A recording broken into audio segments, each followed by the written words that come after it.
মৌসুমীর জন্মদিনে ওমর সানির আবেগঘন পোস্ট। কেয়ামত থেকে কেয়ামত সিনেমা দিয়ে ঢালিউডে অভিষেক তার। দোলা, অন্তরে অন্তরে, দেনমোহর ও স্নেহ চলচ্চিত্রে অভিনয় করে দর্শক মহলে জনপ্রিয়তা লাভ করেন। এরপর আর পেছনে ফিরে তাকাতে হয়নি তাকে। এখন পর্যন্ত অভিনয় করেছেন শতাধিক সিনেমায়। বলছি ঢাকাই সিনেমার প্রিয় দর্শিনী খ্যাত অভিনেত্রী মৌসুমীর কথা। ক্যালেন্ডারের পাতায় ৩ নভেম্বর আজ। মৌসুমীর পরিবার ও ভক্তদের কাছে একটি বিশেষ দিন, কারণ আজ জনপ্রিয় অভিনেত্রী মৌসুমীর জন্মদিন।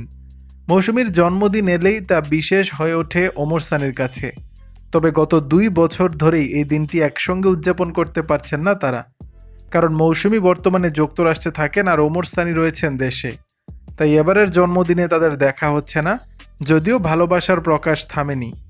মৌসুমীর জন্মদিনে সোমবার ৩ নভেম্বর সামাজিক যোগাযোগ মাধ্যমে স্ত্রীর প্রতি শুভেচ্ছা জানিয়ে ওমর সানি লিখেছেন, শুভ জন্মদিন প্রিয়দর্শিনী মৌসুমী। দূরে থেকেও আমার কাছে এটাই বাস্তব। ২০২৩ সাল থেকে যুক্তরাষ্ট্রে অবস্থান করছেন মৌসুমী। দেশে ফেরার পরিকল্পনা থাকলেও তা বাস্তবায়ন হয়নি। ফলে গত বছরের মতো এবারও তাকে যুক্তরাষ্ট্রে জন্মদিন পালন করতে হচ্ছে। গত বছর জন্মদিনে দেশে থাকতে না পেরে মন খারাপের কথা সংবাদ মাধ্যমে জানিয়েছিলেন নায়িকা। তিনি বলেছিলেন, দেশে থাকলে ভক্তরা শুভেচ্ছা জানাতেন, প্রিয়জনেরা বাড়িতে আসতেন কেক ফুল নিয়ে। বিদেশে বসে সেই পরিবেশটা খুব মিস করি। প্রসঙ্গত ১৯৭৩ সালের ৩ নভেম্বর জন্মগ্রহণ করেন বাংলা চলচ্চিত্রের জনপ্রিয় নায়িকা মৌসুমী। দর্শক, বিষয়টি নিয়ে আপনাদের মতামত জানাবেন নিচের কমেন্ট বক্সে।